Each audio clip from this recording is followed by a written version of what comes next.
Good morning everyone, my name is Michelle. I hope you're doing well. We've got a little bit of a sunrise going on there in the east. This is very much the calm after the storm. It was absolutely horrible yesterday. If you saw yesterday's video, it was so windy. I just could not avoid the wind noise. But it's very calm this morning, so we're back on the field. We're back in the open. Thanks to those who've given me their best wishes.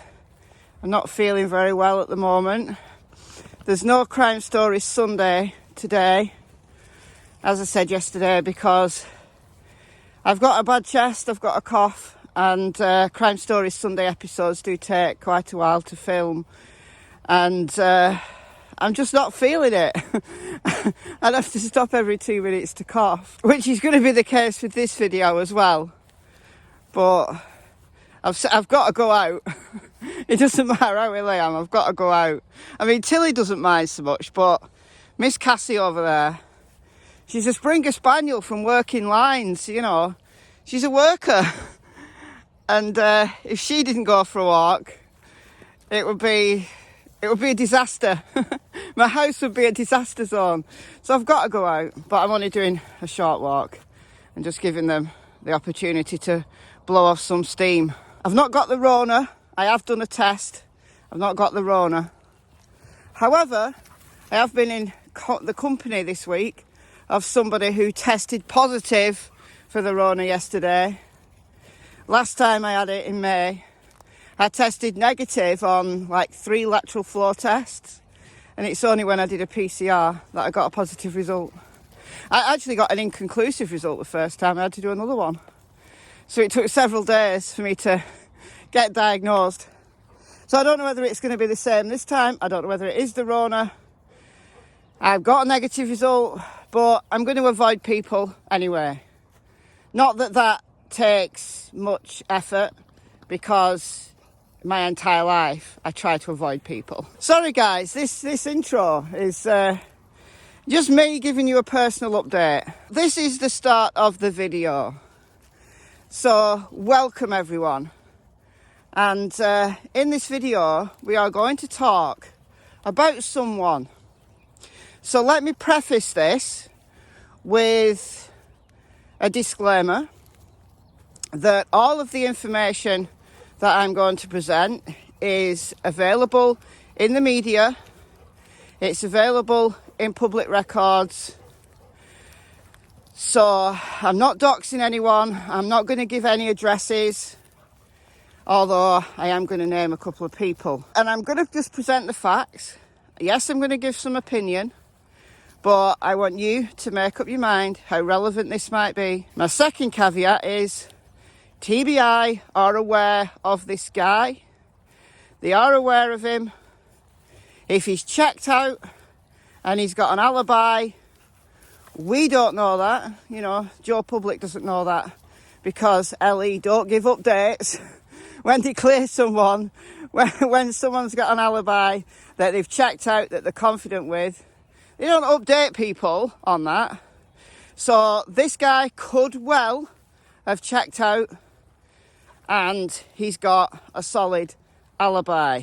But to consider every angle, to consider every possible avenue of who might have done something horrible to Summer and be responsible for her disappearance, we have got to consider everybody. So I've known this information since January the 12th, and I can pinpoint the date because we had a discussion about it in my Facebook group. We've got 5k members. If you'd like to join my Facebook group, there is a link in the description of all of my videos. On January the 12th, shortly after, a guy called Donald Sherfy approached the Heels on the Ground people when they were doing the protest on Ben Hill Road. He was the guy that came along and told them to leave. They had a decent discussion with him. He was polite. He diffused the situation, and he said he's ex-law enforcement. Now, he did work for the sheriff's office, but a long time ago. And he didn't work there very long. But presumably, he'll still have connections. He now works for a trucking company. This is all available on his Facebook, look him up, or on his LinkedIn, look him up. All publicly available. He was the guy who said, Fred Hill is going to kill Don. I've done like a parody about that. I've done a couple actually. If he doesn't stop mentioning him. This person, pointing to Geordie Sue's address, or old address, and his old address, said this person and him, Don Wells, don't get along. And the other Don Sherfy, carries a gun. Right, that's the guy. You know the guy, yeah? So, what came to light on January the 12th in my Facebook group is that Donald Sherfy has a son, Donald Sherfy Jr. Donald Sherfy Jr. is currently awaiting court for a charge of child P. He's 28 years old. According to his record, certainly that I can find, this is his first offence.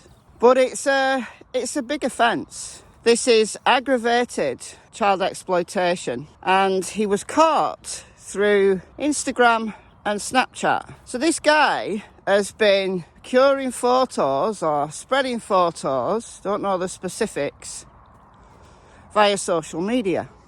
Now, he doesn't live near the wells. He lives over there in Sullivan County, but he's not very far away. His grandmother lives on Simpson Road, just around the corner from the wells. So is it beyond the realms of possibility that Donald Sherfy Jr. visited his grandma, visited his grandma very often, and a new summer?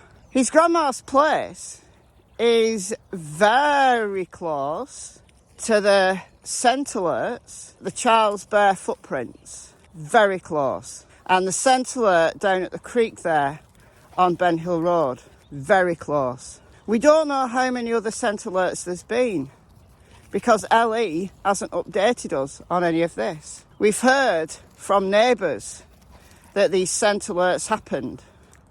But we also heard from Dave Rader from Equisearch that when one set of these footprints was found a few days after Summer disappeared, it was the Saturday. Summer disappeared on the Tuesday. Saturday, Dave Rader got into town, and it was that night, over that night, that they'd found these footprints. And they searched well into the night, hoping to find Summer. But they didn't. So they, law enforcement, the search teams, took these footprints incredibly seriously. I don't care if Sheriff Ronnie Lawson has said that the footprints are unfounded. I still can't find the interview where he said that. Some of you guys keep coming into my comment section saying, Sheriff Ronnie Lawson says these footprints are unfounded. Where does he say that? I can't find the interview. Drop me the link either in the comments or on Facebook, in my group, to prove it. But even if he has said that,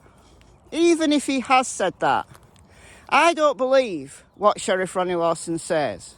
He made up a load of nonsense saying that Ben Hill Road wasn't a problem for drugs. He's been very negative about this entire investigation.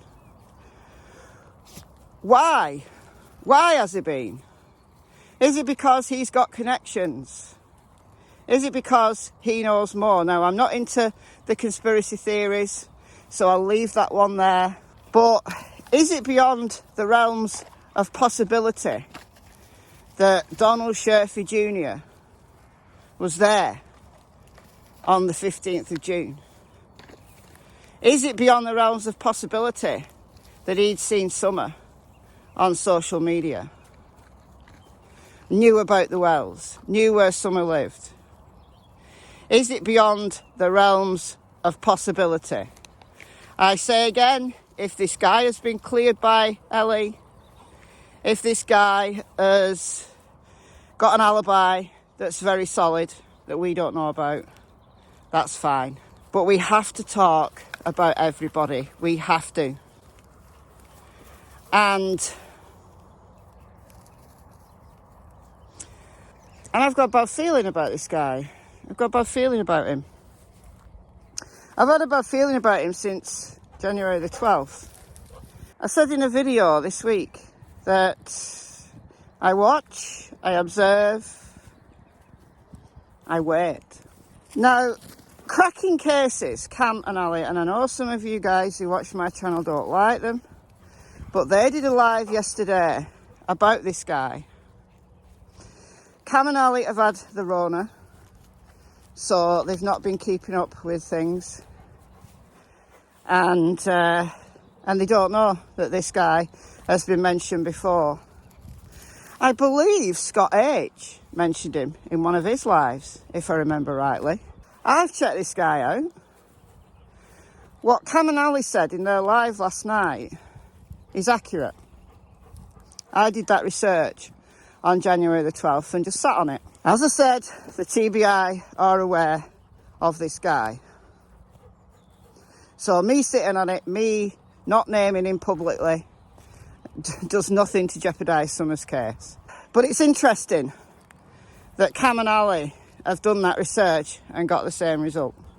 I always like it when two sets of people who haven't collaborated, who don't know each other's research, come up with the same result. Something that Cam said last night that I didn't know was that Donald Sherfy Sr. was the neighbour who helped Geordie Sue search for Summer down by the creek on June 15th. Is that relevant? I don't know.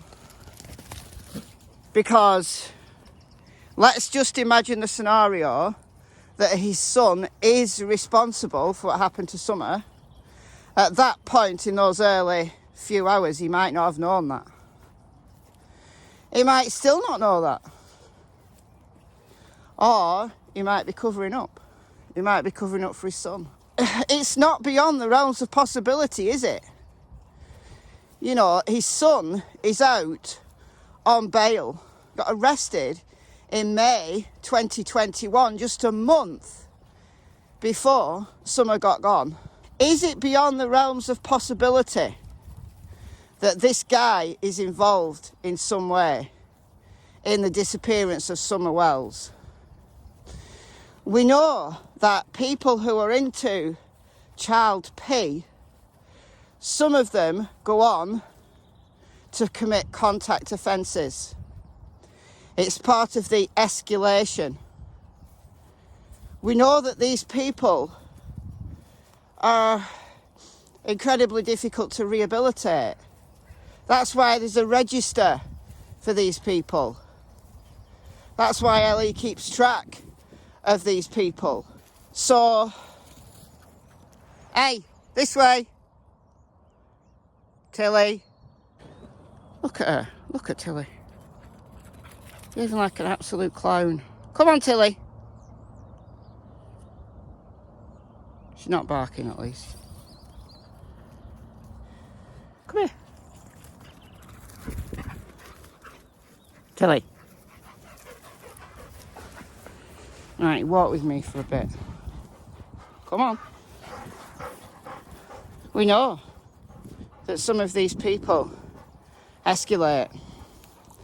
They start with non-contact offences. Child P in itself is dreadful because those images contain victims. But what I mean is the person viewing these images, collecting these images, passing on these images, hasn't committed the contact offence themselves. However, some of these people go on to do just that. Some don't. Some of them have no intention of ever committing a contact offence. but some do. Is it beyond the realms of possibility? I say no. I haven't named him up to now. But as cracking cases did, I believe Scott H has, this guy's out there. All publicly available information. I'm not into naming people on this channel because it can create, a witch hunt against people who are actually innocent. So let's not create a witch hunt towards this guy. Let's not go and harass his family. Let's not do any of that based on the information that I've presented to you today. This information, the TBI, I'll say again, are aware of. It's in the public domain, but this guy could well be completely innocent. So let's not create a witch hunt based on this information against him or his family. It's just a point for discussion. It fits with all of the information we've got about the scent alerts. It's just interesting. Isn't it, Tilly? It's interesting, isn't it? She's not bothered. Are you bothered? No, she's not bothered. Things that can make you go, Let me know what you think in the comments below. I've been Michelle. I hope you're well. I'll see you in the next video. It's goodbye from Miss Tillington and Miss Cassie Springer. I'm now going to go home. Again, no Crime Stories Sunday today. It will be back with a vengeance next week. Bye, guys.